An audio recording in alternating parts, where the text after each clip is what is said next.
ராம் ராம். ஜெய ஜெய சங்கர ஹர ஹர சங்கர். ஸ்ரீ குருப்யோ நம. நமக்கு திருவிளையாடல் புராணம்ங்கக்கூடிய கடல்ல மூழ்கி அதுல அந்த அந்த அமிர்த கடலாக இருக்கக்கூடிய அதுல நம்ம தலைச்சுன்னு இருக்கோம். அந்த ஒரு இன்பத்துல இருந்துட்டு இருக்கோம். அந்த விரிவுரையெல்லாம் பார்க்கச்ச நமக்கு என்ன தோணுதுன்னு நாமளே அந்த காலத்துல இருக்கிற மாதிரி ஒரு விஷுவலைஸ் பண்ணி பார்த்தோம்னு சொன்னாக்க அதை படிக்கச்ச அப்படி இப்ப ராமாயணம் எல்லாம் படிக்கும் போது நமக்கு நம்ம முன்னாடியே அந்த ராமருடைய அந்த இதெல்லாம் தெரியுது நமக்கு. மகாபாரதம் படிக்கும் போதோ இல்ல சொல்றதை கேட்கும் போதோ அந்த விரிவுரைகள் அவ சொல்ற விதத்துல பார்க்கச்ச நமக்கு அப்படியே அந்த காலத்துக்கே போயிட்ட மாதிரி அதுலயே நம்ம மூழ்கி இருக்கிற மாதிரி அப்படி ஒரு அருள் நமக்கு கிடைக்கிறது. இதெல்லாம் என்னன்னா இந்த பிறவி பெருங்கடலை தாண்டறதுக்கு தான்.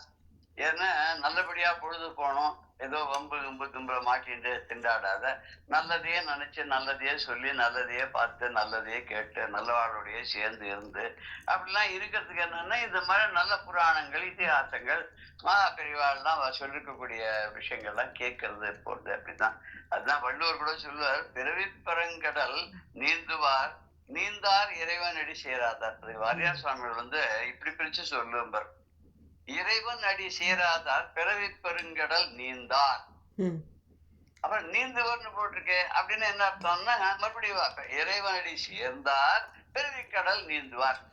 இறைவனுடைய திருவடிகளை பற்றாதவர்கள் இந்த பிறவியுடைய சம்சார சாகரத்தை தாண்ட முடியாது.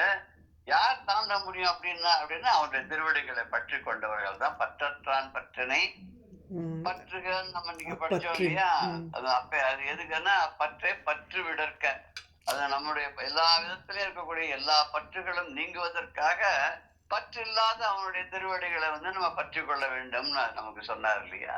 அதுதான் முக்கியமா நம்ம இவ்வளவு படிக்கிறோம், இவ்வளவு கேட்கிறோம், இவ்வளவு விஷயங்கள் நமக்கு உபயோகமா இருக்கு, உபயோகப்படுத்திக் கொள்றோம். அதுக்கெல்லாம் என்ன காரணம்? கற்றதனால் ஆய பயன் என்கொள். எவ்வளவு படிச்ச என்ன பிரயோஜனம்? WMA WPHD என்னன்னோ படிச்சுட்டு இருந்தாக்க கிடைச்சல இதெல்லாம் என்ன பிரயோஜனம்? வால் அறிவன் நற்றால் தொழாரனின் அப்படின்னு விட்டார். வால் அறிவன் எல்லாத்தையும் தெரிந்தவன், சர்வஜன். இந்த சர்வஜனாக இருக்கக்கூடிய அவனுக்கு தெரியாத ஒரு அணு கூட அசைய முடியாது இல்லையா.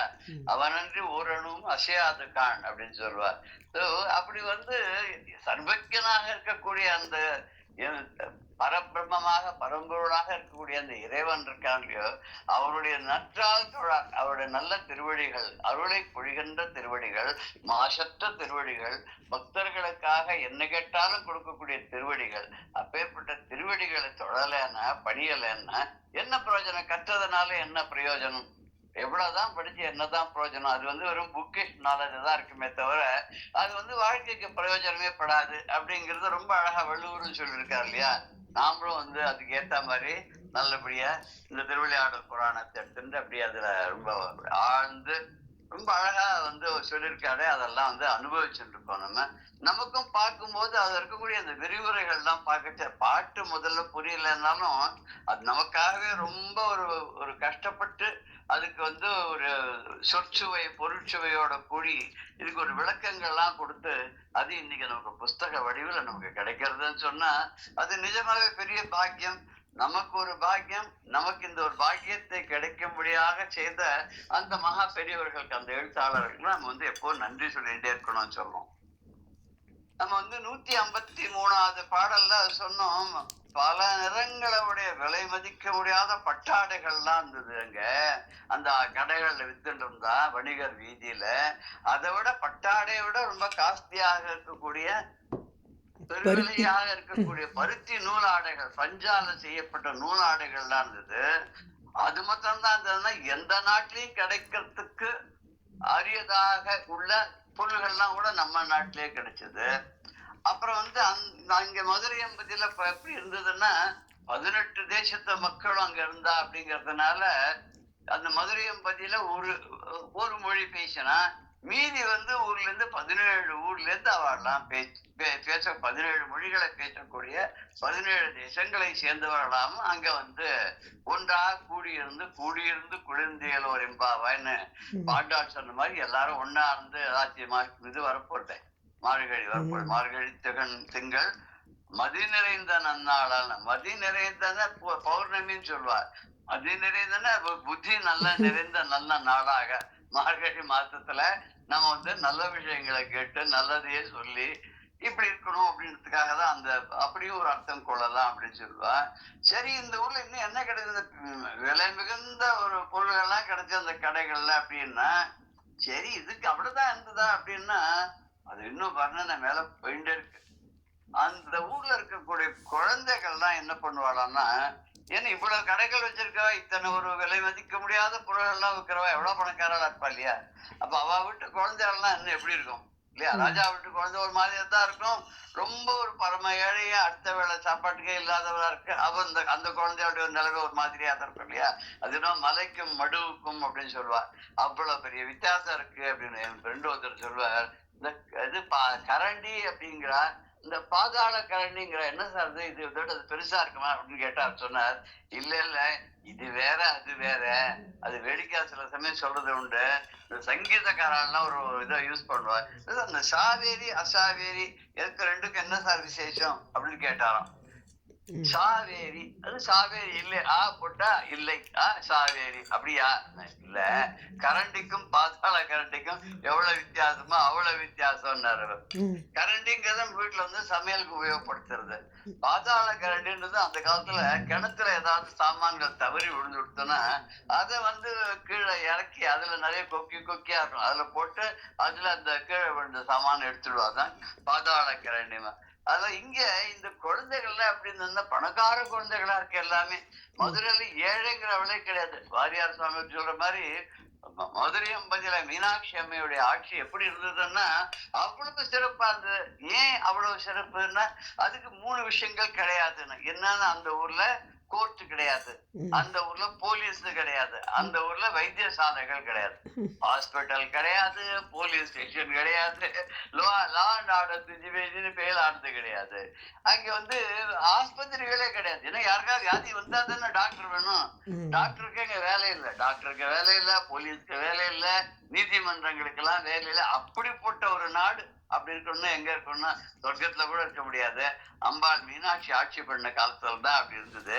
இந்த ஊர்ல இந்த குழந்தைகள்லாம் என்ன பண்றா அப்படின்னு கேட்டாக்க, இந்த வணிகர் குலத்தை சேர்ந்த அந்த பெண்கள் அவள்லாம் சின்ன சின்ன குட்டி பசங்க எல்லாம் விளையாடுது. எதால விளையாடு தெரியுமோ? மரகதத்தால அம்மி குழவியாம். இது கொஞ்சம் ஜாஸ்தியாவே இருக்குல்ல கேட்கறதுக்கு. அப்புறம் உலக்க என்ன வச்சிருக்கா, உரல் என்ன வச்சிருக்கான்னா பிரகாசத்தை தரக்கூடிய வைரங்கள். ம். வைரத்தினால நமக்கு துளியூண்டு ஒரு கடுகளவு வைரத்துக்கு இன்னைக்கு வாங்கணும்னா அந்த ஒரு இது பீஸ் வந்து 10,000 ரூபாங்கிறான், 15,000 ரூபாங்கிறான். அவன் உரலும் அம்மியுமே மரகதத்தால வச்சிருந்தா வைரத்தால உலக்கைகள் வச்சுருந்தான்னா அடாடாடாடா சரி இவ்வளவுதானா. சரி, அந்த குழந்தை எல்லாம் விளையாடுது. என்ன விளையாடுதுன்னா சின்ன வீடு கட்டி சமையல் பண்ணி விளையாடுறான். ம். எப்படி சமையல் பண்றா அப்படின்னா அடுப்பெல்லாம் வெள்ளியில பண்ணிருக்கான். ம். சரி, அடுப்பு வெளியில இருக்கு, எதை வச்சுன்னு பத்த வைக்கிற சமையல் பண்றதுக்கு அப்படின்னா அகில் கட்டையும். அகில்ங்கிறது சந்தனம் மாதிரி ஒரு கட்டை.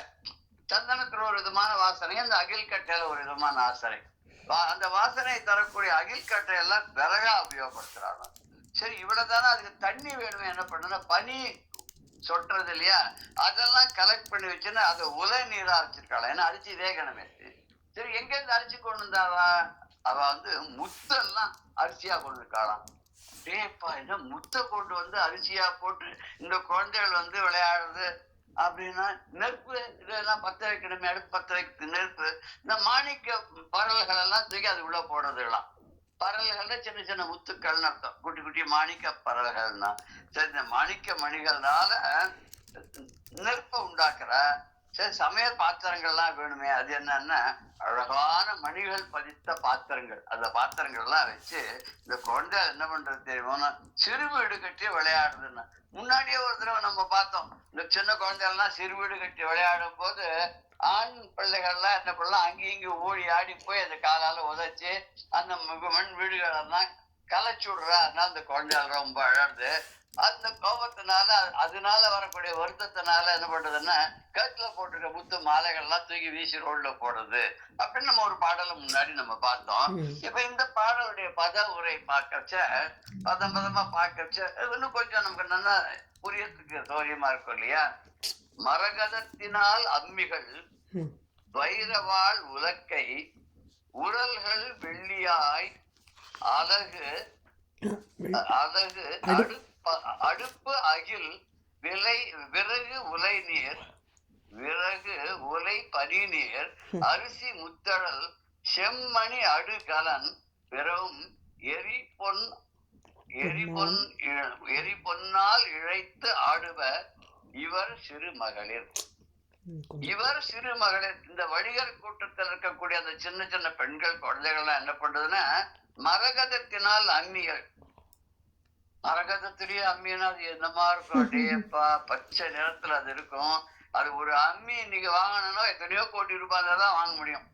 நம்மளால நினைச்சு கூட பார்க்க முடியாது. மரகதத்தினால் அம்மி குழைவு எல்லாம் பண்ணிருக்கு. குட்டி சொப்பு சாமான் மாதிரி இருக்கலாம். குட்டி இந்த கொலுவுல வைக்கிற சொப்பு சாமான் மாதிரி இருக்குமா? இருக்கலாம். அது இருந்தாலே நீங்க நிறைய வேலை இருக்குமே. ஆமாமா, கண்டிப்பா. குட்டி குட்டியா, அதாவது பெரிய லெவல்ல குழந்தைகள் விளையாடாட்டும் குழந்தைகளுக்கு தகுந்த அளவுக்கு சின்ன சின்னதா பண்ணி கொடுத்துருக்காருன்னா அதுவுமே இன்னைக்கு வந்து நினைச்சே பார்க்க முடியாது. இது மாதிரி ஒரு வீட்டு குழந்தை விளையாடுறதுன்னா கோட்டீஸ்வரம் வீட்டு குழந்தை தான் விளையாட முடியும். அப்ப எல்லாரும் கோட்டீஸ்வர ஆளா இருந்தா, இப்ப நம்ம கோட்டியில எங்கேயோ இருக்கக்கூடிய அசுர ஆளா இருந்துட்டு இருக்கோம் நம்ம எல்லாம். இந்த உலக்கை உரல்கள் இதெல்லாம் ஒளி பொருந்திய வைரங்களால உலக்கைகளும் உரல்களும் பண்ணி வச்சிருந்தது. வெள்ளியால அடுப்பு பண்ணி வச்சிருக்கா. அப்பா அது எப்படி இருக்கும், வெளியில அடுப்பு பண்ணி வச்சிருந்தா எத்தனை கனம். சின்ன அடுப்பா இருந்தா கூட வேணுமே. இன்னைக்கு ஒரு சின்னதா ஒரு டம்ளர் வாங்கணும்னா 50 ரூபா 50,000 ரூபாய் குறைச்சலாம் இருந்தா வாங்க முடியாத இல்லையா? 1 கிராம் வெள்ளியே இன்னைக்கு வந்து 80 ரூபாய் வரைக்கும் இருக்கிறது இங்க.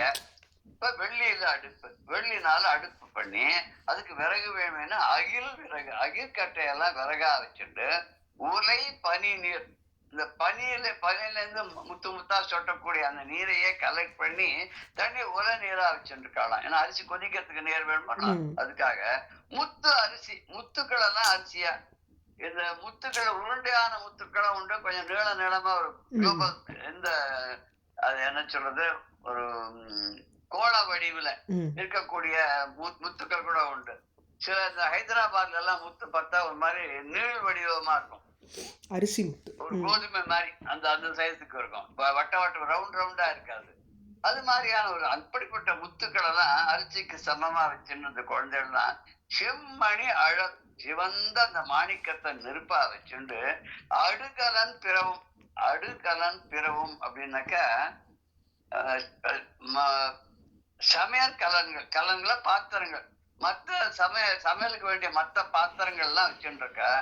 எரி போனால் ஒளியினை உடைய பொன்னால். எரி போனால்னாக்க எரின்னா எரிந்து கொண்டிருக்கக்கூடிய, எரிந்து கொண்டு பிரகாசமாக இருக்கக்கூடிய அப்படிப்பட்ட பொன்னால் ஆன அந்த கலன்கள் தான் வச்சுட்டு இருக்கலாம். தங்கத்திலேயே அவ வந்து பாத்திரங்கள்லாம் வச்சுட்டு இருக்கலாம் சின்ன சின்னதா. அப்படி இதெல்லாம் இழைத்து ஆடுவ. இதெல்லாம் விளையாடுவாளாம். அவளுக்கு விளையாட்டு சாமானே எப்படின்னா அவ வீட்டுல மத்ததெல்லாம் எப்படி இருக்கும் அப்படின்னு அடுத்ததுல சொல்ல போறாரு. அடுத்ததுல அவர் சொல்லும் போது நமக்கு ரொம்ப ஆச்சரியமா இருக்கும். நம்ம அந்த காலத்துக்கே போயிட மாட்டோமா அடச்சி அப்படின்ற மாதிரி தோணும். இப்பவே சொர்க்க பூமி அப்படின்னு நம்ம எல்லாரும் என்ன நினைச்சுட்டு இருக்கோம், அமெரிக்கா சொர்க்க பூமி, ஆஸ்திரேலியா சொர்க்க பூமி அப்படின்னு தான் நினைச்சுட்டு இருக்கோம். நம்ம அங்க போய் இருந்து பார்த்தாதான் தெரியும் அந்த ஊர்ல என்னென்ன மக்களுக்கு எந்தெந்த விதமான இயக்கங்கள் இருக்கு, எந்தெந்த விதமான கட்டங்கள் இருக்குங்கிறதெல்லாம் அங்க போய் பார்க்கத்தான் தெரியும். இந்த முதல் பாடல்ல வந்து அழல் அப்படின்னா நெருப்பு அப்படின்னு பார்த்தோம், கலன்னா பாத்திரங்கள், இவர்னா வணிகர்கள், இந்த இவர்களுடைய மகளிர், இந்த வணிகர்களுடைய மகளிர்னு அர்த்தம். அடுத்த பாடல் குற்றமே இல்லாத தூய்மைப்படுத்தப்பட்ட பொன்னால ஆன, அப்படி பொண்ணுலயே முழுக்க செஞ்சிருக்கக்கூடிய, வலிமையாக இருக்கக்கூடிய, என்னன்னைக்கு நிலையாக இருக்கக்கூடிய, அழிவற்றதாக இருக்கக்கூடிய கதவு. இந்த கதவெல்லாம் எதால பண்ணிருக்காங்கன்னா பொன்னால கதவு பண்ணிருக்காங்க. வாசக்கதவு நிலை, இதெல்லாம் இந்த வாசப்படி சொல்றவங்க அந்த நிலையில சுத்தி இருக்கக்கூடிய பிரேம், அந்த பிரேமும் சரி அது உள்ள இருக்க கதவுகளும் சரி எதுல பண்ணிருக்காங்கன்னா ரொம்ப ஸ்ட்ராங்கா இருக்கக்கூடிய அப்பழுக்கு இல்லாத தங்கத்தினால பண்ணிருக்காங்க. சரி இது பண்ணிருக்காளே, அந்த தாப்பால் எல்லாம் போடணும் இல்லையா, கதவு பண்ணியாச்சுன்னா கதை அதை பூட்டணுமே, தாப்பால் போடணுமே அப்படின்னு சொன்னா, அந்த வணிகர் வீட்டு அந்த வாசல் எல்லாம் எப்படி இருந்தது அப்படின்னா வைரத்தால செய்யப்பட்ட தாழ்பாளம். வைரம் வந்து ஈஸியா தேயாது, தேஞ்சு போகாது அப்படின்னு சொல்லுவாங்க. வைரத்தை கட் பண்றதுக்கு எதுவுமே கிடையாதான், இன்ஸ்ட்ருமெண்ட் கிடையாதான், அதுக்கே வைரத்தால் தான் கட் பண்ணுமா. அதுக்கு ஒரு விதமான ஸ்பெஷல் வைரம், அதை ஒரு இன்ஸ்ட்ருமெண்ட்ல முனையில வச்சிருப்பா, கடுகூண்டுதான் இருக்கும் அது. அதை வச்சுதான் கிழிப்பா. நம்ம இந்த படங்கள் சட்டம் ஃப்ரேம் போடுற இடத்துல போய் பார்த்தா அந்த காலத்துல அது அப்படி கிழிப்பா. இப்பெல்லாம் எல்லாம் மெக்கனைஸ்ட் ஆயிடுச்சு, எல்லாமே அளவு கொடுத்தா அதுவே கட் பண்ணி கொடுத்தது, ஃப்ரேம் எல்லாம் பண்ணி கொடுத்தது. கடையில போய் நின்னோன்னா 5 நிமிஷத்துல ஒரு ஃப்ரேம் போட்டு கொடுத்துறோம் அவங்க படத்துக்கு. அப்ப அந்த காலத்துல வந்து அந்த கண்ணாடி அந்த சைஸ்க்கு கிழிக்கிறதுக்கு ஒரு இன்ஸ்ட்ருமெண்ட் ஒரு வச்சிருப்பான், சின்னதா கத்தி மாதிரி இருக்கும். அதை ஒரு ஸ்கேலை வச்சு அப்படி ஒரு கோடு போட்டான்னா அந்த கண்ணாடி 2ஆ உடைஞ்சிடும், அந்த கரெக்டா கோடு போட்ட இடத்துல. இவ வைரத்திலேயே தாப்பாடெல்லாம் போட்டுக்கலாம். அந்த வணிகர்களுடைய வாசல்கள்லாம் அப்படி இருந்தது அப்படின்றத நீங்க என்ன இதை வந்து ஆச்சரியம்ங்கிறா இல்ல இந்த மாதிரி இருக்க முடியாதுன்னு நினைக்கிறீங்களா? அதுக்கு அவர் சொல்ற, சந்தேகமே இல்லாத பெரிய பெரிய அறிவாளிகள்னு சொல்லக்கூடியவா கூட அவளால கூட இது இந்த அளவு இவரோட செல்வத்தினுடைய அளவு என்ன அப்படின்றது அவளால சொல்ல முடியாதான். ஏன்னா இத்தனை வச்சு வாசக்காலும் வந்து கதவும் தங்கத்துல இருக்கு, தாப்பால்லாம் வந்து பொன்னால இருக்குன்னா இவருடைய வசதியை பத்தியும் இவருடைய செல்வ சிறப்பை பத்தியும் நான் சொல்றதே வந்து கொஞ்சம் கம்மி தான். ஆனா அதை விட பேரறிஞர்களால கூட இதெல்லாம் சொல்ல முடியாது அப்படின்ற மாதிரி பரஞ்சோதி முனிவர் இந்த அழகா சொல்றாரு. இதை வந்து நம்ம பதம் பதமா பார்க்கலாம். எனக்கு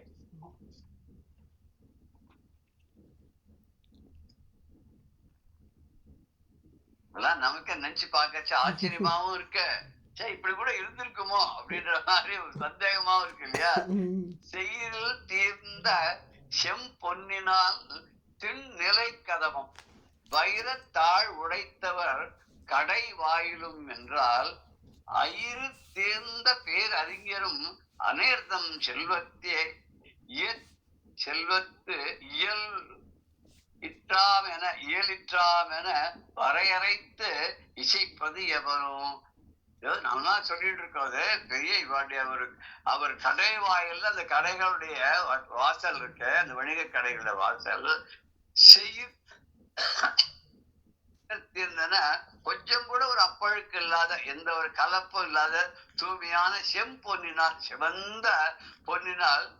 இது வந்து செம்பொன்றது தங்கம்னு எடுத்துக்கலாம், இன்னும் தங்கத்துக்கு சமமாக வந்து செம்புன்னு எடுத்துக்கலாம். அதுக்கு வந்து செம்பொன்னாக்க செப்பு சொல்லுவாங்க, செப்பு தானே சொல்றேன், செம்பு பாத்திரங்கள்னு சொல்ற மாதிரி. அதுக்கு பேர் வந்து ரெட் கோல்டுன்னு பேர் அதுக்கு. அதனால பண்ணாதான்னு சொல்லலாம். ஆனா இங்க நிஜமா சிவந்த பொன்னினால்னா இந்த நிலை கதவு எல்லாம் பார்க்கறதுக்கு ரொம்ப வலிமையோடு கூடிய கதவுகள் எல்லாம் பொன்னால் ஆனதாக இருந்தது. வைரத்திலேயே தாப்பால் போடணும், தங்கத்தால கதவு பண்ண முடியாதா, வைரத்தாள். அதுக்கு வைரத்தினால தாப்பால் எல்லாம் போட்டு உடைத்திருந்தால் எப்படி இருந்தது அப்படின்னு சொன்னா, அயிரில் தீர்ந்த பேர் அறிஞர், அயிரில் தீர்ந்தன அவளுக்கு வந்து எந்த விதமான சந்தேகமும் இல்லையா, சந்தேகமர கற்றவர்கள் இருக்காளே அவளால கூட அனையர்த்தம் இந்த வணிகர்களுடைய செல்வத்தை இந்த அவாட்டு செல்வம் இவ்வளவு இருந்தது, இதனுடைய விலை மதிப்பு இவ்வளவு இருந்தது அப்படின்னு சொல்றதுக்கு வரையறுத்து முடிவு கட்டி இசைப்பது எவன். இவாளுக்கு இவ்வளவு இருந்தது, இவ்வளவு சொத்து இருந்ததுன்னா அது இப்ப சொல்றாள் அந்த டாக்ஸ் இவேட் பண்ணிட்டு வாழ் வீட்டுல எல்லாம் ரெய்டு பண்ணி இவா கிட்ட இவ்வளவு இருந்தது, இவ்வளவு ஒழிச்சு வச்சிருந்தா, இவ்வளவு பிடிச்சோம், இவ்வளவு நாங்க பிடிச்சதே இவ்வளவுனா இது எங்களுக்கு படாத இன்னும் எங்களுக்கு கள்ளப்படாத இன்னும் எவ்வளவு இருந்திருக்கும் அப்படின்லாம் சொல்றோம் இல்லையா, அசஸ் சொல்றோம் இல்லையா. அது மாதிரி அந்த காலத்தை கற்றறிந்த பேரறிஞர்களால கூட இதை வந்து சொல்ல முடியாது. அவ்வளவு சிறப்பு வாய்ந்த, அவ்வளவு செல்வ சிறப்பு நிகழ்ந்ததாக அந்த மதுரையம்பதி இருந்தது அப்படின்னு இந்த பாடல் சொல்றது. இதுக்கு அடுத்த பாடல் வந்து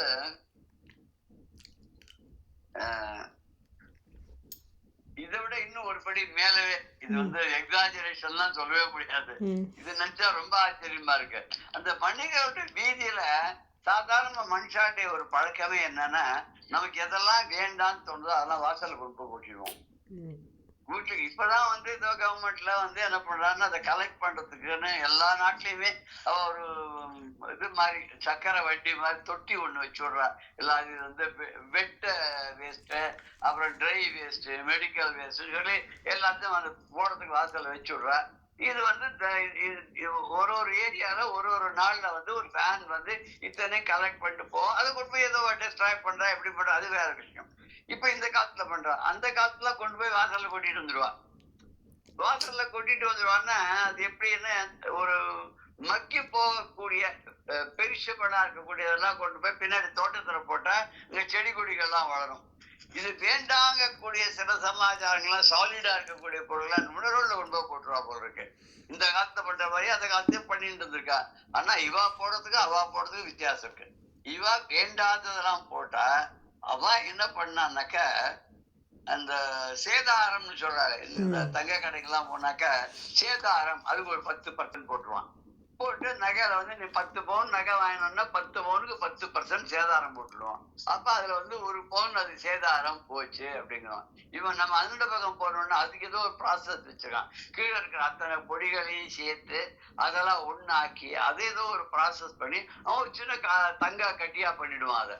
சோ சேதாரம்னு போட்ட பயனாலும் அதுவும் அவனுக்கு ஒரு லாபம் தான். விலைக்கு மேல வைக்கிறது ஒரு லாபம், சேதாரம்ங்கிறது ஒரு லாபம், செய்கூலி அப்படிங்கிறது ஒரு லாபம். இவ்வளவு பல விதத்துல லாபம் அடையறா. ஆனா அந்த காலத்துல அப்படி பண்ண மாட்டாளாம். இந்த மாதிரி எல்லாம் கொண்டு போய் ரோட்ல கொட்டிடுவாங்க.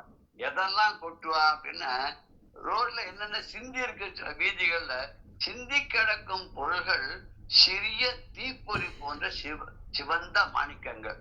இந்த மாணிக்கங்கள்ல வந்து மாணிக்க நகை எல்லாம் பண்ண அப்புறம் அதுல வேஸ்டா சிலது அந்த மாதிரி இருக்கிறதெல்லாம் கொண்டு போய் வாசலை கொட்டுறாள். இதெல்லாம் தீப்பொறி போல வேல் இருக்கான், இதெல்லாம் கொண்டு போய் வாசலை கொட்டிடுற. இந்த மாணிக்க பழங்கள் மாதிரி இருக்கக்கூடிய ஒரு பழம் ஒண்ணு உண்டு. என்ன பழம்? மாணிக்க பரல் மாதிரி. எப்படி சிலம்ப உடைச்ச உடனே கண்ணகியினுடைய சிலம்புல இருந்து உள்ளுக்குள்ள இருந்து மாணிக்க பரல்கள் வந்ததுன்ற மாதிரி அதுல ஒரு பரல் தெரிச்சு போய் இந்த பாண்டியராஜாவோட வாயில போய் இடிச்சு அதுல ரத்தம் வந்தது அவனுக்கு. அவ்வளவு பவர்ஃபுல் அவளுடைய சக்தி. அந்த மாதிரி அவன் தன்னுடைய தப்ப உணர்றான். அப்பதான் நானும் கல்வன் அப்படின்னு சொல்லி உழுந்துறான்னு சொல்லுவான் இல்லையா. அதுக்கு பேர் பகுபீஜ பழம்னு பேரு. மாதுளம்பழம். மாதுளம்பழம். மாதுளம்பழத்துக்கு பகுபீஜ பழம்னு சொல்றது உண்டு. இன்னொரு சம்ஸ்கிருதத்துல இன்னொரு பேர் கூட இருக்கு மாணிக்கத்துக்கு. மாணிக்கத்துக்கான பேரு பீஜாபூர பழம். வித்திரமான பழம். மாணிக்க மணி மௌலீஸ்வரத்தன் மாணிக்கம் தான் பேர். மாணிக்கம் தான். மாணிக்க மௌலீஸ்வரத்தன் அப்படின்னு அந்த ஸ்லோகத்துல வருது இல்லையா. அது சிவந்த மாணிக்கங்கள். அதுக்கப்புறம் ஒளி வீசக்கூடிய தங்க கட்டிகள்லாம் சின்ன தங்கத்தை அதை அறுக்கும் போது இப்ப நம்ம ஊர்ல கூட ஒரு மரத்துல ஒரு கதவு பண்ணணும் இல்ல ஒரு ஷெல்ஃப் பண்ணணும்னு அறுக்கும் போது அது துண்டு துண்டா வேஸ்டா இருக்கும் இல்லையா. எக்ஸ்ட்ரா 1 இன்ச்சு 1/2 இன்ச்சு இதெல்லாம் என்ன பண்றா தூக்கி வெளியில தான் போட்டுருவா இல்லையா. அது மாதிரி இவெல்லாம் என்ன பண்றான்னா பொற்கட்டிகள் தங்க கட்டிகளை அறுத்து என்ன பண்ணுமோ பண்ணிட்டு மிச்சத்தை ரோட்ல போட்டுருவாங்க. அடேங்கப்பா. அதுக்கு வரிகளை உடைய வண்டுகள் எல்லாம் வந்து வண்டுகள் மாதிரி வரி வரியா மேல முதுகுல இருக்கும். ஒரு பச்சை விதமான ஒரு வண்டு இருக்கும். பாக்கிறதுக்கு அழகா இருக்கும். தோட்டத்துல பெரிய கார்டன் எல்லாம் வரும். அது பெரிய கார்டன் ஒரு பார்க் அந்த மாதிரி இருந்த பொண்ணு அங்கெல்லாம் நம்ம பார்க்கலாம். அது அந்த மாதிரி இருக்குமா மரகதங்கள் அங்கங்க கோடு வந்து வரிகள் விழுந்தால் அது வசதியான மரகதம். அது அந்த மரகத சின்ன சின்ன துண்டுகள் அதுவும் வெளியில போட்டுப்பாலாம். அப்புறம் சின்ன சின்ன தேவையில்லாத முத்துக்கலாம். இதுக்கு எதுக்கு இந்த ஆபரணத்துக்கு ஒத்து வராத முத்துக்கள் அது. அப்புறம் ஒளி வீசக்கூடிய வைரங்கள். இந்த வைரத்தை அறுக்கும் போது ஏற்படக்கூடிய குட்டி குட்டி குட்டி குட்டியான வேஸ்ட் வைரங்கள். இது இதெல்லாம் இந்த சேதாரத்தை சம்பாதித்தது எல்லாம் இது எல்லாத்தையும் இந்த மரகத முத்துக்கள், ஒளி வீசக்கூடிய வைரங்கள், அப்புறம் வந்து விலை மதிக்க முடியாத பவழங்கள். பவழங்கள்னாக்க பவழத்துக்கு நீளமா கொடியா இருக்கும். நம்ம பார்க்கறது இந்த சின்ன சின்ன குட்டியா இருக்கிறது வந்து மிஷின் மூலமா கட் பண்ணி பண்றது. அந்த கட் பண்ணும் போது அந்த அளவுக்கு தேவையான அளவுக்கு சரியா வராத அந்த பவழ முத்துக்களை கூட அதையும் கொண்டு போய் வெளியில போட்டுருவாளாம். இது என்னங்க அது வேடிக்கையா இருக்கு பார்க்கறதுக்கு. அது மாணிக்கம் அப்படிங்கிறா, தங்க கட்டிகள்ங்கிறா, அப்புறம் மரகத முத்துக்கள் அப்படிங்கிறா, ஒளி வீசக்கூடிய வைரங்கள்ங்கிறா. விலையே சொல்ல முடியாத அளவுக்கு பெரிய பெருவரையாக இருக்கக்கூடிய பவழங்கள் அப்படிங்கிறார். இத்தனையும் கொண்டு போய் வாசல்ல கூட்டிட்டா என்ன ஆகுதுன்னா, அதுக்கு வாசல்ல கிளீன் பண்றவா வருவா. அந்த காலத்துல இருந்திருக்கு துப்புரவு தொழிலாளர்கள், அந்த காலத்துல இருந்திருக்கான்றது தெரியுது. அவளுக்கு பேர் அரிப்பாளர்கள் பேர். அவ என்ன பண்ணுவான்னா எல்லாத்தையும் ஒரு 10 ஆள் வச்சிருப்பா. அவ போய் அங்கங்க ஒரு கடை வீதி வாசலையும் கொட்டி இருக்கிறதெல்லாம் கூடையில, அது என்ன கூடைன்னு சொல்லிதான் அதுவும் சொல்லுவேன். தங்கத்தினாலான கூடையில வைரங்கள்லாம் பதிச்சிருந்தது, முத்தெல்லாம் இருந்ததுன்னு சொல்லியிருப்பார். ஏன் அதை சொல்லல தெரியல. அவளுக்கு பேர் அரிப்பாளர்கள் பேர். அரிப்பாளர்னா அரிக்கிறவர்னா பிரித்து எடுக்கிறதுக்கு அரிப்புன்னு பேரு. இந்த சல்லடை இருக்கு இல்லையா, அது அரிப்பு கருவின்னு பேருவா. இந்த சல்லடைன்றதுல நம்ம பார்க்கலாம், சில வீட்டுல எல்லாம் என்ன பண்ணோம்னா கோதுமை வாங்கி காய வச்சு அதை லேசா சூடு பண்ணி எந்திரத்துல கையால உட்காந்து அந்த காலத்துல அரைப்பேன். இப்ப இருக்கிற மாதிரி மாவு மில்லு மிஷின் எல்லாம் அப்ப கிடையவே கிடையாது, ஒரு 60-70 வருஷத்துக்கு முன்னாடி. அவ அதை எடுத்துன்னு வந்தா அதை அரைச்சுட்டே இருப்பா ஒருத்தர். அது அரைச்சது மேல் வேலை ஒரு இடத்துல ஒரு இடம் இருக்கும், அந்த சுத்தி வர ஒரு குச்சி ஒண்ணு வச்சிருப்பா. அதால மேல் பகுதியை சுத்திகிட்டே இருப்பா. அந்த அடிப்பகுதிக்கு மேல ஒரு நடுவுல அது ஒரு அச்சு இருக்கும். அந்த அச்சை சுத்தி ஒரு இடைவெளி இருக்கும். அதுல இந்த அச்சியை வேணுமோ இல்ல கோதுமை வேணுமோ அதுல போடுவா. அதை எந்திரத்தை சுழட்டும் போது அந்த பொடியெல்லாம் சைட்ல விழும். இந்த பொடியெல்லாம் கலெக்ட் பண்ணி கொண்டு போய் கொடுத்தா இன்னொருத்தட்ட அங்க பக்கத்துல இருப்பா. அவ வீட்லயே ஒருத்தர் அவாட்ட கொண்டு கொடுத்தோடனே அவ விதவிதமான ஜல்லடை வச்சிருப்பான். அந்த முதல் ஜல்லடை ரொம்ப சன்னமா அப்படி அந்த ஆட்டாங்கிறாள் அது மாதிரி அதை சலிச்சு கொடுக்கும். அப்புறம் அதை கொண்டு போய் இன்னொரு ஜல்லடையில போட்டு சலிக்கும் போது அந்த மாவை விட கொஞ்சம் பெருசா இருக்கக்கூடிய ரவை, இப்பெல்லாம் பம்பாய் ரவைன்னு சொல்ற விளையாடு இருக்கும், அந்த ரவை உப்புமாக்கு ரொம்ப வசதி, அதெல்லாம் எடுப்பான். அதுக்கப்புறம் அதுல மீதி அதெல்லாம் கொண்டு போய் இன்னொரு சல்லடையில போடுவாங்க. அந்த சல்லடை என்ன பண்ணும் அப்படின்னு கேட்டாக்க, கொஞ்சம் பெரிய சாப்பாட்டுக்கு சாதத்துக்கு உபயோகப்படுத்தக்கூடிய சில பேர்லாம் கோதுமை சாதம் தான் சாப்பிடுவா. எங்களுக்கு சுகர் வந்துடுச்சு அப்படின்னு. இது சாப்பிட்டாலும் சுகர் வரும், அது சாப்பிட்டாலும் சுகர் வரும், அளவோட சாப்பிட்டா வராதுன்னு இந்த காலத்து டாக்டர்லாம் சொல்ற. அதுல ஜலிச்சு எடுக்கும் போது என்னன்னா, ஒண்ணு உப்புமா ரவை, இன்னொன்னு சாதத்துக்கு உண்டான ரவைன்னு. இப்ப இதெல்லாம் கொண்டு போய் அதுக்கப்புறமும் இருக்கிறதெல்லாம் கொண்டு போய் மறுபடியும் எந்திரத்துல போட்டு அரைக்கிறதுக்கு போவோம். இதுக்கு அரிக்கிறதுன்னு அரிப்பாளர்கள். இது மாதிரி ரோட்ல அரிப்பாளர்கள்லாம் வராது, வீதியில இருக்கா. அவ இந்த மாதிரி கொண்டு போய் கொடுத்த உடனே ஒரு தரமாக பிரிக்கிறதுக்கு அங்க அந்த அரிப்பு அப்படின்னு சொல்லி அரிக்கக்கூடிய அந்த ஒரு இன்ஸ்ட்ருமெண்ட் அவ கையால் தான் பண்ணும். அப்பெல்லாம் இந்த எந்திரங்கள்லாம் இருக்காது. அதை கொண்டு போய் பண்ணிட்டு இருக்கா. அந்த அரிப்பாளர்கள்லாம் எடுத்துன்னு போகும்போது அப்ப கையில இத்தனையும் போய் சேரதான். இது எவ்வளவுன்னா ஒரு நாளைக்கு 2000 வராகன் அவளுக்கு கிடைக்குமா. 2000 வராகன். ஐயோ, தர்மி கதையில வரும் 1000 பொன் பரிசு. என்னுடைய சந்தேகத்தை தீர்க்கிறவருக்கு 1000 பொன் பரிசுன்னு அறிவிப்பார். அதுவே பெரிய மலைப்பா எல்லாருக்கும். ஐயோ, நமக்கு கிடைக்காதா, இந்த சமயம் பார்த்து நமக்கு பாட்டு எழுத வரலையே அப்படின்னு அவெல்லாம் கலங்குற அளவுக்கு அப்படி இருந்தது இல்லையா. இப்ப இந்த அரிப்பாளர்கள் கையில இத்தனை ஐட்டமும் போய் சேர்ந்துருக்கு. அவ தரம் பிரிச்சு என்ன பண்ணுவான்னா, அது ஒரு சிறு வணிகர்கள் இருக்கா, இதெல்லாம் பெரு வணிகர்கள், ரொம்ப பணக்கார வணிகர்கள்லாம் போடுறது. இப்படி எடுத்துக்கலாமே. பெரிய குட்டியா ஒரு கடை, நகை கடை வச்சுட்டு அவன் ஒரு சின்ன லெவல்ல வியாபாரம் பண்ணிட்டு ஒரு மாசம் 30,000-40,000 வர மாதிரி வருமானம் வர மாதிரி கடை வச்சிருக்கணும் இருப்பான். அதே பெருசா மாளிகை மாதிரி ஒரு 4 மாடி கட்டடத்துல அது விதவிதமான பொருள்கள்லாம் தங்கத்துல, வெள்ளியில, பிளாட்டினம் சொல்றாங்க, அதுல விதவிதமான போட்டு அது அவனுடைய கடையினுடைய ஒட்டே பல கோடி ரூபாய் இருக்கும். அப்படி இருக்கிற இன்னைக்கு நம்ம பாக்குறோம் இல்லையா. அது பார்க்கும்போது அந்த காலத்துல இருந்திருக்கிறது ஆச்சரியம் இல்லை. இந்த பாடலுடைய பதமான அர்த்தம் நம்ம பார்த்துறோம். என்ன கொஞ்சம் கடினமான பதங்கள் இருக்கிறதுனால நம்ம அதை பதமா என்ன அர்த்தம் அப்படிங்கறத நம்ம பார்த்தோம்.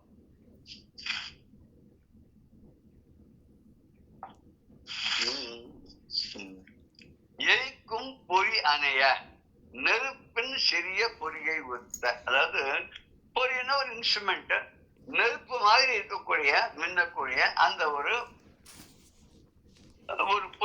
பொறின்னு சொல்றது ஒரு இயந்திரம் அப்படின்னு வச்சுக்கலாம். செம்மணி சிவந்த மாணிக்கங்கள், சுடர் எரி பொன் ஒளி வீசக்கூடிய பொன், வரி சுரும்பு நேர் மரகதம். வரி சுரும்புனா வரும்புகளை உடைய, சுரும்புன வண்டு, அந்த வண்டை போடக்கூடிய மரகதங்கள், முத்துனா முத்துக்கள், வாள் வைரம். வாள்னா இந்த ராஜா வச்சிருக்க வாழை அப்படி அப்படி அப்படி திருப்பி காமிச்சான்னா படன்னு அந்த ஒரு வெளிச்சத்து மேல பட்டு பிரதிபலிக்கிறது இல்லையா, அந்த வாள் மாதிரி இருக்கக்கூடிய வைரங்களாம். அப்படி அவ்வளவு நீளமான வைரங்கள் எங்க பிடிச்சான்னு தெரியல. முத்துக்கள், வாள் வைரம், ஒளி புரிந்த வைரங்கள், தெருப்பு அரும் துகிர், விலை தெரிந்து சொல்லுவதற்கு அரிய பவழங்கள். இது இவ்வளவுதான் அப்படின்னு தெரிஞ்சுட்டு இந்த அருமையான இந்த ஒரு பவழத்துக்கு என்ன வேலைன்னு சொல்ல முடியாத அளவுக்கு அப்படி இருந்துதான். இது எல்லாத்தையும் அரிப்பர் செல் நாள் ஒன்றுக்கு இப்படி செதறி கிடக்கிறது. வெளியில வாசலெல்லாம் கலைந்து கிடக்கிறது. இவ கூடையால கொண்டு போய் வெளியில கூட்டிடுறான்னு அங்கங்க செதறி இருக்க முடியும், ஒரே இடத்துல அப்படியே இருக்காது இல்லையா.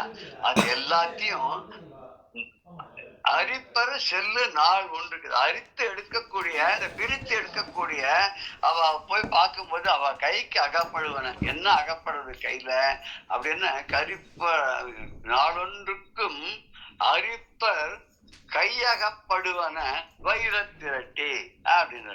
எரிக்கும் வெறி குறும்பு, எரிக்கும் பொறி அணைய செம்மணி சுடர், எரி பொன் வரி சுரும்பு நேர் மரகத முத்துவாள் வைரம், தெரிப்ப அருந்துயிர் சிந்தின செல்லு நாள் ஒன்றுக்கு கரிப்பர் கையகப்படுவன வைரத்து இரட்டி அப்படின்னு. இப்படி வெளியில வாசல் எல்லாம் சிந்திருக்கு, இதெல்லாம் சிந்தினது எல்லாத்தையும் எடுத்து சேர்த்து கொண்டு போய் அரிக்கும் போது அந்த அரித்து எடுத்து பிரித்து வைக்கிறாள். அவளுக்கு ஒரு நாள் ஒண்ணுக்கு எவ்வளவு கிடைக்கிறது அப்படின்னா கையகப்படுவான. அவ கையில என்ன கிடைக்கிறது சேர்றதுன்னு இப்ப கூட நம்ம ரோட்ல பார்க்கலாம். நம்ம எல்லாத்தையும் கொண்டு போய் ரோட்ல கூட்டிட்டு வந்துருவோம். அது ஒரு சில பேர் ரொம்ப ஏழ்மையில இருக்கக்கூடிய அவ என்ன பண்ணுவான்னு பிச்சை எடுத்து சாப்பிட மாட்டான். நம்ம வேலை செஞ்சு தொழில் பண்ணி சம்பாதிச்சு சாப்பிடணுங்கிற ஒரு எண்ணம் அவகிட்ட இருக்கும். அவ என்ன பண்ணுவான்னா தோல்ல ஒரு இது ஷாக்கு பை மாதிரி வச்சிருப்பா, கையில ஒரு பெரிய ஒரு கம்பு ஒன்று வச்சிருப்பா. அந்த கம்பு முன்னால ஒரு ஊசி மாதிரி ஒரு ஆணி மாதிரி ஒரு நீளமா ஒன்று வச்சிருப்பா. இது போயிட்டு ரோட்ல போயிட்டே இருப்பா. அவ they will collect all the plastic waste, plastic packs அதெல்லாத்தையும் அந்த அவருடைய குச்சியால அப்படி குத்தி எடுத்து அப்படி போட்டு நான் அந்த பைக்குள்ள அப்படி போடுவோம். ரொம்ப அழகா இருக்கும் அது. இந்த தேயில பறிக்கிற, டீ இலை பறிக்கிற அப்படி கையால பறிச்சு பின்னாடி தோல்ல இருக்க கூடையில போட்டுக்கிற மாதிரி இவ அங்க இருக்க பேப்பர்கள் அப்புறம் பிளாஸ்டிக் பொருள்கள் எல்லாத்தையும் இந்த குச்சியால குத்தி எடுத்து அதை பின்னாடி இருக்க பேக்ல போட்டு எடுத்துன்னு போவா. அதெல்லாம் ரீசைக்கிளிங் பண்ணி அது அதனால இந்த ஒரு secondary type of plastic items எல்லாம் வருது இல்லையா, அப்படி வருமா. இந்த மாதிரி எடுத்தாக்க எப்படின்னா ஒரு நாளைக்கு 2000 முராகன் கிடைக்கிற மாதிரி அளவுக்கு வெளியில சிந்தி இருந்துதான். ஒரு கடையிலன்னு சொல்ல, மொத்தம் அந்த வீதி முழுக்க சிந்தி இருக்கிறத மொத்தத்தை எடுத்துன்னு போய் அரிச்சாக்க அதுல கிடைக்கக்கூடிய பொருள்கள் எல்லாம் பிரித்து எடுத்துன்னு போய் கடையில வித்தா அவளுக்கு என்ன கிடைக்கிறதுன்னா 2000 முராகன் கிடைக்கிறதுன்னு. அடே அப்பா, நம்ம திருப்பி அந்த காலத்துக்கே போயிடலாம். இல்ல அந்த நாளும் வந்திடாதோன்னு ஒரு பாட்டு இருக்குல்ல, இது ஒரு படத்துல அததான் நம்ம பாடிட்டு இருக்கோம். அந்த நாளும் வந்திடாதோ அப்படின்னு ஏதோ எம்எஸ்எம்மா பாடிருக்கேன் நினைக்கிறேன், மீதான்னு நினைக்கிறேன். அந்த மாதிரி நாமளும் அந்த நாள் வராட்டா வேண்டாம், அதுல 1000ல் ஒரு பங்கு வந்தா கூட நமக்கு போருமே. நமக்கு யாருமே எந்த விதமான குறையும் இல்லாத, எந்த விதமான வசதி குறைவும் இல்லாத, சந்தோஷமா சௌக்கியமா பாரபட்சமே இல்லாத, வித்தியாசமே இல்லாத ஏன் இருக்கக்கூடாது அப்படின்னு நமக்கு சில சமயத்தை தோணும் இல்லையா. இப்ப அடுத்த பாடல் நம்ம பொறிச்ச இதுல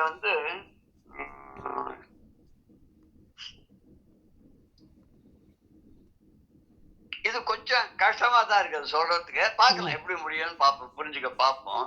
பெரிய ஆலமரம் இருக்கு, விரிந்து பறந்த ஆலமரம். அந்த ஆலமரத்துல இருக்கக்கூடிய பழங்களை திங்கிறதுக்காக பலவிதமான பறவைகள்லாம் அங்க வருதான்.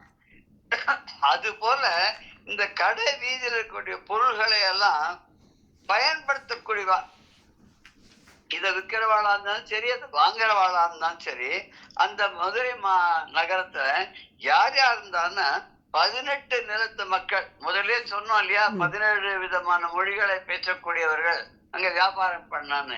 இங்க 18 சொல்றாருன்னா அந்த ஊர்ல இருந்தவர்கள் அந்த ஊர்க்காரா பேசுற மொழியும் சேர்த்துக்கணுமோ. செப்பு மொழி 18 ஆள்னு பாரதியார் பாடினார் இல்லையா பாரத நாட்டை பத்தி. அந்த 18 ஊரை சேர்ந்த மக்களும் அங்க 18 மொழிகளை பேசுறோம் இருக்கலாம். இவ ஒருத்தர் வந்து அவ ஊர்க்காரா அந்த அவ கடைக்கு தானே போவா நார்மலா. இப்போ ஒரு பீகாரி ஒருத்தர் வந்து கடை வச்சிருக்காருன்னா பீகார்ல இருந்து வரும் அந்த கடைக்கு தான் போவார். நம்மால இருக்கா நம்மால நாம தான் வந்து இது பண்ணுவேன். ஒருத்தர் கேட்டா அவரு கேரளா சொல்லுவார், என்னப்பா நீ வேற எந்த கடைக்கும் போக மாட்டேங்கிற, அந்த ஆளு ஆயாள் எந்த ஆள் இல்லையா, அவர் வந்து என்னோட ஆள் இல்லையா, எங்க ஊருக்காரன் இல்லையா.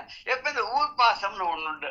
சாதாரண என்ன சொல்லுவா வழக்கம்னா, ஒரு குடும்பத்தை சேர்ந்தவா வந்து அவ வீட்டுக்குள்ள ரொம்ப ஒத்துமையா இருக்க மாட்டாளாம். அதே மாதிரி ஒரு தெரு ஒரு அக்ரஹாரம் ஒரு கிராமத்தை சேர்ந்தவா அதே கிராமத்தை இன்னொருத்தரோட ரொம்ப ஒத்துமையா அழகா ஒரு கூலி குலாவி பழகுறதுன்னு ரொம்ப ரேருங்க. இப்ப இவாளே வந்து நகரத்துக்கு போயிட்டான்னா வேற வேற டிஸ்ட்ரிக்ட்ல இருந்து வரபோது அவள்லாம் ஒருத்தர் பார்க்கும்போது அங்க ரொம்ப ஒத்துமையா பேசி பழகிண்டு எல்லாம் இருப்பான். அவன் ஊர்ல இருப்பான்னா வெளியில இருப்பான். இதுவே வந்து ஒரு ஒரு நாட்டிலே வேற வேற ஸ்டேட்ஸுக்கு போகும்போது வேற வேற மொழிகள் பேசுறவாளை பார்க்கும்போது அங்க தன்னோட ஊர்க்காரனை பார்த்தோன்னா அங்க அவனோட கட்டி தழுண்டு ஆரம் பண்ணி அவனோட தான் ஜாஸ்தி இது பண்ணுவானா. சங்கம்லாம் வேற அமைச்சிருவானோ. தமிழ் மொழி சங்கம், அப்புறம் தெலுங்கு சங்கம், மலையாள சங்கம் அப்படின்லாம் சங்கங்கள் வேற அமைச்சிருவாங்க. இதே இந்த பாரத நாட்டை சேர்ந்தவாளே அங்கங்க வெளிநாட்டுக்கு போயிட்டான்னு என்ன பண்ணுவான்னு அங்க தேடி போய் இந்த இந்தியன் ஐட்டம்ஸ் எல்லாம் கிடைக்கிற ஷாப் எங்க இருக்கு அப்படின்னு போய் முதல்ல போய் கேட்பாங்க. அது மாதிரி அவன் வெளியூருக்கு வெளிநாட்டுக்கு போகும்போது தன் மக்களோட ரொம்ப ஒரு அனுசரணையா இருப்பான் அப்படின்பா. இங்க ஒரு மொழி பேசக்கூடியவாள என்ன பண்றான்னா அந்த மொழி பேசக்கூடிய கடைகளுக்கே போய் அந்த வியாபாரியோட சுலபமா இருக்கு. ஏன்னா இவன் சொல்றது அவனுக்கு புரியும், அவன் கொடுக்கறது இவனுக்கு புரியும். அப்படி போலாம் இல்லையா. நம்மள வந்து நம்ம ஊர்லயே பார்த்தோன்னா பல மொழிகள் பேசக்கூடிய சில கடைகள்ல போனா அவனுக்கு நம்ம மொழி தெரியல, அவனுக்கும் கஷ்டம் நமக்கும் கஷ்டமா இருக்கு. இப்படி இவ பேசுற ஒலியெல்லாம் சேர்ந்தா எப்படி இருந்ததுன்னா ஒண்ணுமே புரியாத மாதிரி இருந்துதான். பல மொழியும் காதல வந்து விழுது. தெலுங்கு பேசுறா, கன்னடம் பேசுறா, மலையாளம் பேசுறா, பெங்காலி பேசுறா, ஒரியா, பீகாரி, அப்புறம் குஜராத்தி, மராட்டி, கன்னடா, அடேப்பா இத்தனை மொழியும் சேர்ந்து எல்லாரும் அக்கம் பக்கத்துல பேசிட்டு இருந்தானே. இந்த 18 மொழி பேசுறவாளும் பேசிட்டு இருந்தா நமக்கு ஏதாவது நம்ம காதுல புரியுற மாதிரி இருக்குமோ. ஒரு மொழி புரியுறதே கஷ்டமா இருக்கு, 18 மொழி பேசினா புரியாது இல்லையா. இது எப்படி இருந்தது அப்படின்னு சொல்லும் போது இது ஒரு இது சொல்றார். எனக்கு I think you may be able to explain better than me. சுத்த மாயாகாரிய சொரூபமான பொருள் அந்த பொருள் பழக்கும் மொழிகளின் ஓசையாக இல்லாமல், அதாவது அதுக்கு என்னென்ன அர்த்தம் வரணுமோ அதுக்கு அந்த மாதிரி கேட்காம ஆகாயமாகிய முதல் காரணத்திலிருந்து தோன்றிய காரிய ரூபமான பொருள் தராத ஓசையை கொண்டது. அதாவது யூனிவர்ஸ் ஆரம்பிச்ச போது வெறும் ஒலியாக எல்லா இடத்துலயும் இருந்தது. அந்த ஒலி என்ன எப்படின்னு முதல்ல புரியாத மாதிரி இருந்தது. அதுக்கப்புறம் இந்த ஒலிக்கு வந்து பொருள் தரக்கூடிய வார்த்தைகளாக மாறிட்டு அதுக்கப்புறம் இந்த வரி வடிவமாக எழுத்து வடிவங்கள்லாம் ஆச்சு. இப்படி இந்த எழுத்து வடிவங்களும் இல்லாத பொருளும் புரியாத லெவல்ல இருந்த போது அந்த பிரம்மத்திலிருந்து உண்டான அந்த ஓசையானது ஒலியானது பொருள் புரியாததாக ஏதோ பலவிதமான மொழிகள்லாம் கலந்து ஒலித்த மாதிரி அப்படி இருந்தது. அது எப்படி இருந்தா அது மாதிரி இங்க மதுரையும் பத்தியில இருந்தது அப்படின்ற மாதிரி அர்த்தம் எனக்கு படுறது. இது if you have a different view you can tell. சப்த பிரம்மம் மாதிரிங்கிறார். ஆமா சப்தம் சப்தமே பிரம்மம், பிரம்மமே சப்தமாக முதல்ல ஆகாசத்துல இருந்தது இல்லையா. சப்தத்துக்கு வந்து ஆகாசம் சப்த ஸ்பர்ஷ ரூப ரச கந்தம் வரும்போது முதல்ல ஆகாசம், ஆகாசத்துல இருந்த ஒலிக்கு முதல்ல பொருள் எதுவும் புரியாத மாதிரி ஓம் அப்படின்னு எடுத்து அப்புறம் அதுக்கப்புறம் தான் வந்து மொழிகள்லாம் உண்டாச்சு. மொழிகள் உண்டாகும் போது அதுக்கு வார்த்தைகள்லாம் வந்தது, அந்த வார்த்தைகளுக்கு பொருள்கள்லாம் வந்தது. அப்புறம் வெறுமை எக்ஸ்பிரஸ் பண்ணா போறாது, எழுத்து வடிவத்திலே இருக்கணும்னு வந்தது. அது மாதிரி இங்க முதல் ஸ்டேஜ்லயே இந்த ஊர்ல இந்த லாங்குவேஜ் இருந்தது அப்படின்னு நம்ம எடுத்துக்கலாம். அது எடுத்து இது வந்து பாய தொன்மர பறவை போல் பயன் கொள்வான் 18 நேய மாந்தரும் கிளர்ந்து சொற்று ரட்சிதான் சொத்திரட்சிதான் தூய மாயை காரிய ஒலியன்றி வான் முதற்கருவின் ஆய காரிய ஓசையாய் கிடந்ததன்றே. பாய தொன்மரம், பரந்த ஆலமரம். தொன்மரம்ன்ற தொன்மையான மரம், ரொம்ப பழமையான மரம். ஆலமரம் ரொம்ப பழமையான மரம் இல்லையா? ஆலிலை கிருஷ்ணனோட நம்ம சொல்றோங்க, பழைய காலத்துல ஆலிலை மேல கிருஷ்ணன் வந்து குழந்தையாக படுத்து கொண்டு வந்தான் அப்படின்னு சொல்றோம் இல்லையா? கராரவிந்தேன முகாரவிந்தம் முகாரவிந்தே வினிவேஷயந்தம் வடஸ்ய பத்ரஸ்ய புடேஷயானம் முகுந்தம் மனசா ஸ்மராமி. அது வடஸ்ய பத்திரஸ்ய அப்படின்னா வடபத்திர சாயி அப்படின்னு சொல்றோம் இல்லையா? அப்பேற்பட்டது தொன்மையான மரம் வந்து அந்த ஆலமரத்துல பறவைகள் போல் அதுல இருக்கக்கூடிய பழங்களை சாப்பிட வந்து பறவைகள்லாம் எப்படி வருதோ அது மாதிரி பயன் கொள்வான். ஏதோ பயனை அடைந்து அதனால சிறப்புற வேண்டும் அப்படிங்கிறதுக்காக வந்த 14 தேய மாந்தரம். ஓ கரெக்ட், தேய மாந்தரம். அங்க 14 தேய மாந்தரம். தேயங்கள் தேசம். 14 தேய 18 தேசங்கள் இருக்கு. 18 மொழிகளை பேசக்கூடிய நிலங்களுடைய மக்கள் எல்லாம் கிளந்த சொல் திரட்சிகள்.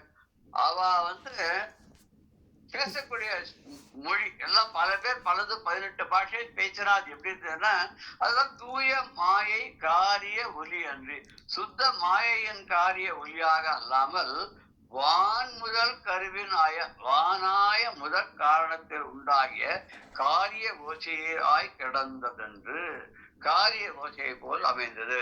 அதாவது இந்த பொருள்கள் வரத்துக்கு முன்னாடி அந்த ஒலிக்கு ஒரு பொருள் கொடுக்கறதுக்கு முன்னாடி அதுக்கு ஒரு வடிவம் வரத்துக்கு முன்னாடி அப்படி ஆகாசத்துல ஒலித்த ஒலி எப்படி இருந்ததோ அது மாதிரி ஒரு கலவை மாதிரி இருந்தது அப்படின்னு.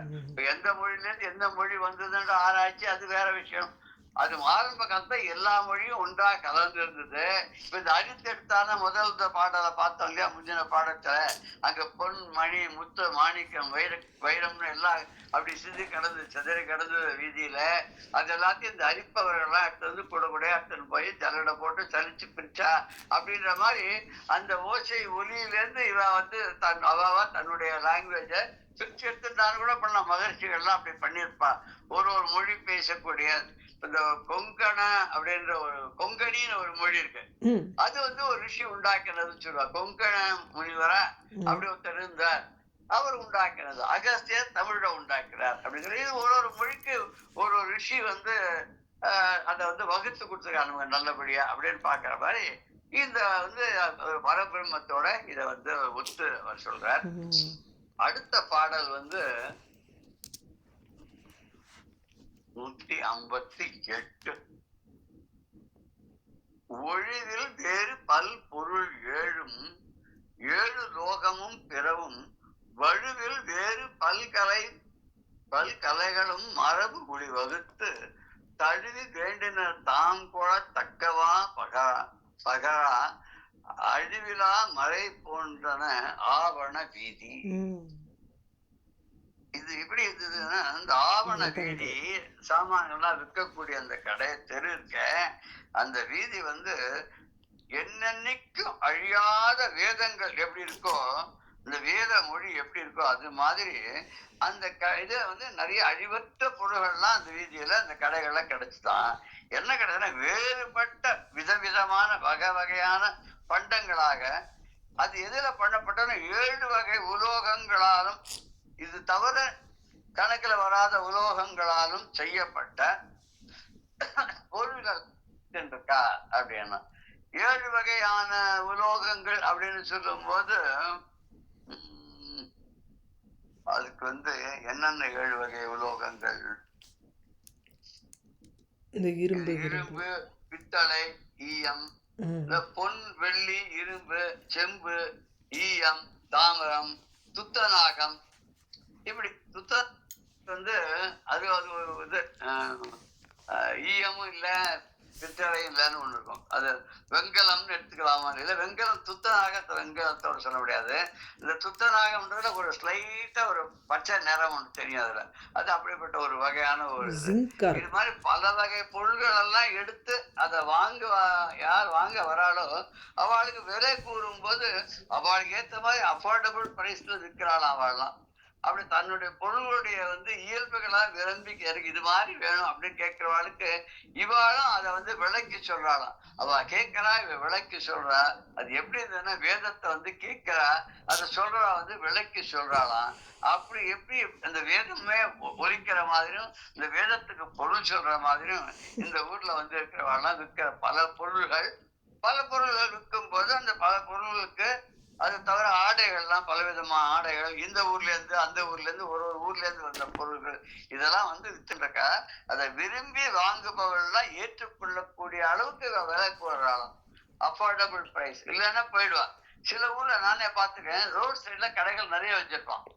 ஒரு கடையில போய் நமக்கு வேண்டிய ஒரு பொருள் கேட்டாக்க நம்ம சாதாரணமா சில ஊர்ல என்ன பண்ணோம்னு நம்மகிட்ட இல்லை சார் எப்ப வேற எங்க கிடைக்கும் சொல்ல மாட்டான். நம்ம தனக்கு இல்லாத வியாபாரம் இன்னொருத்தர் ஆகக்கூடாது அதனால சொல்ல மாட்டான். ஆனா சில ஊர் மக்கள் அவ என்ன சொல்லுவான்னா, சார் இந்த பொருள் எங்கிட்ட தீர்ந்து போயிடுது, இங்க இருந்து ஒரு 4வது கடை அங்க போய் கேளுங்க உங்களுக்கு வேண்டியது கிடைக்கும், நீங்க கேட்கக்கூடிய விலையில கிடைக்கும், எங்கிட்ட இருக்கலாம் ரொம்ப காஸ்ட்லி தான் இருக்கு, நீங்க சொல்ற விலைக்கு வேணா அவர்கிட்ட போங்க அவர்கிட்ட கிடைக்கும். அவன் செகண்ட்ஸ் தான் அங்க வித்துருப்பான். இவன் அங்க டைரக்ட் பண்ணி விடுவான். தன்கிட்ட இல்லைன்னாலும் இல்லைன்னு சொல்லாத எப்படி அரிசி இருக்கான்னா பருப்பு இருக்குன்னு சொல்ற கதையா, தன்கிட்ட இல்லைன்னாலும் நீங்க இந்த பொருளா வேணும் உங்களுக்கு அந்த ஒரு நாள் அது கடையில போய் கிளம்பி தான் உங்களுக்கு கிடைக்கிறாங்க அப்படின்னு சொல்ற மனுஷாலும் நிறைந்த ஊரா தான் நம்ம நாடு இருக்கு.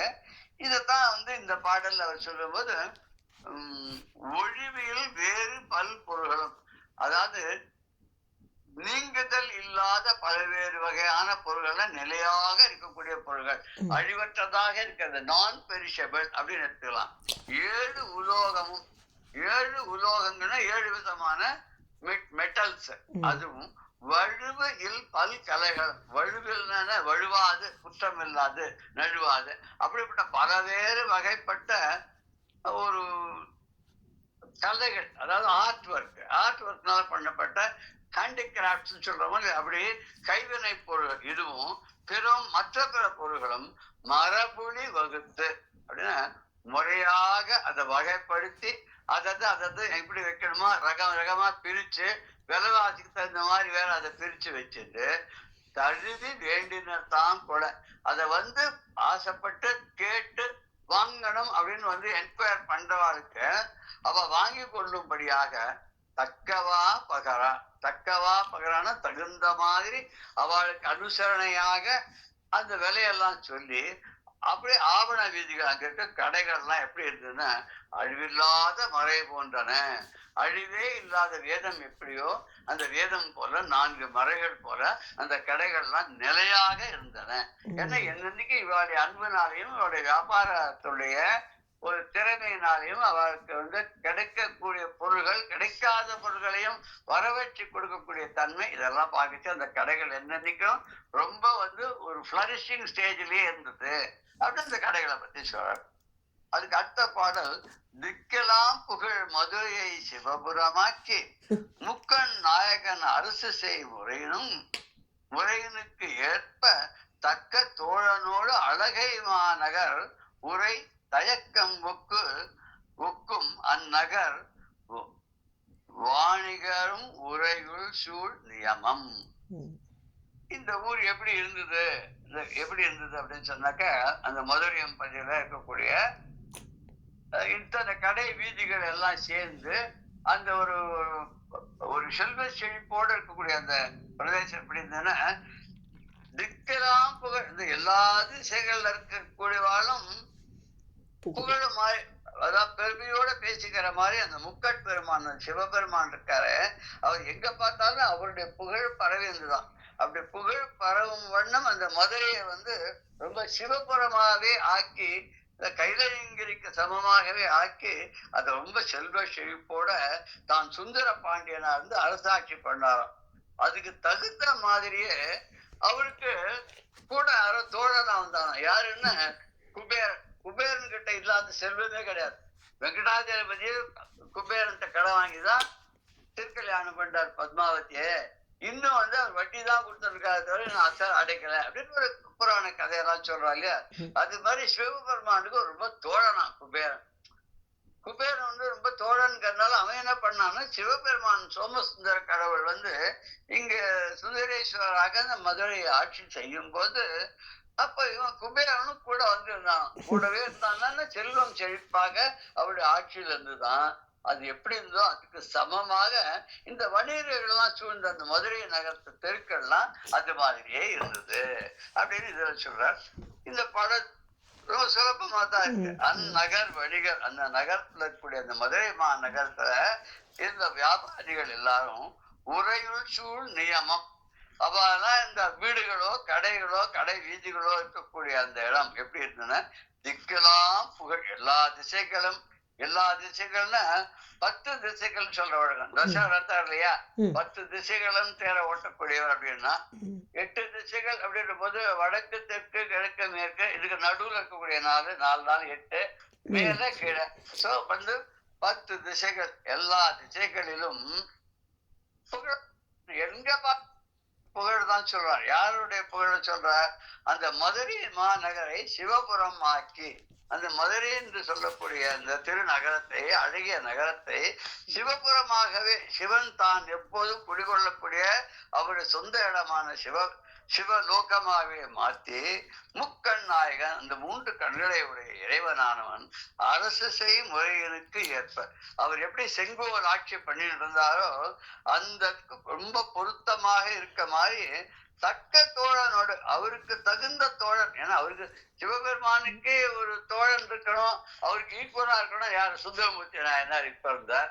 அது இது வந்து சோமசுந்தரர் வந்து மதுரை ஆண்ட காலம், அதுக்கு எப்போ முன்னாடி தானே. அதனால சுந்தரர் வந்து இவன் இங்க சொல்லல.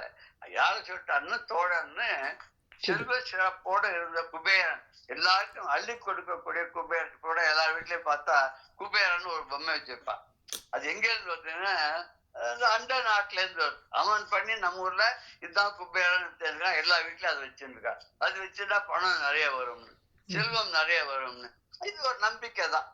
அப்படி வந்து அந்த தனக்கு தகுதியான நண்பனான குபேரனோடு அழகை மாநகர் உரை தயக்கம் ஒக்கும். அழகை மாநகர்னு அழகாபுரி, குபேரனுடைய ஊர் வந்து அழகாபுரி. அவனே அள்ளி அள்ளி எல்லாருக்கும் கொடுக்கறான்னு அவன் ஊர் எப்படி இருக்கும் இல்லையா.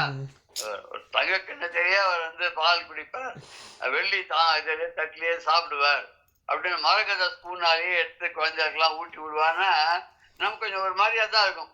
அடைச்ச என்னையா நாமளும் பிறந்திருக்கோமே இந்த ஊர்ல, என்ன பிரயோஜனம், நமக்கு ஒரு எவர் ஸ்பூன் கூட கிடைக்க மாட்டேங்கிறது அப்படின்னு நம்ம வருத்தப்பட்டுப்போம் இல்லையா.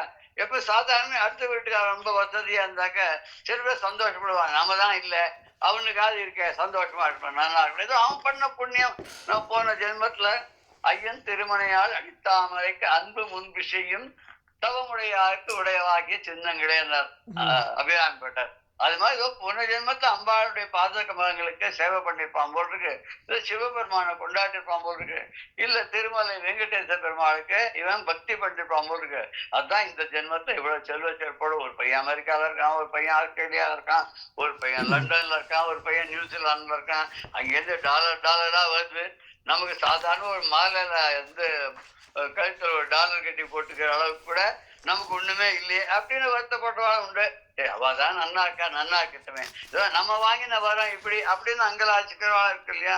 ஆனா இந்த ஊர் எப்படி இருந்ததுன்னா, குபேரனோட அழகா போய் மாதிரி மதுரை இருந்தது.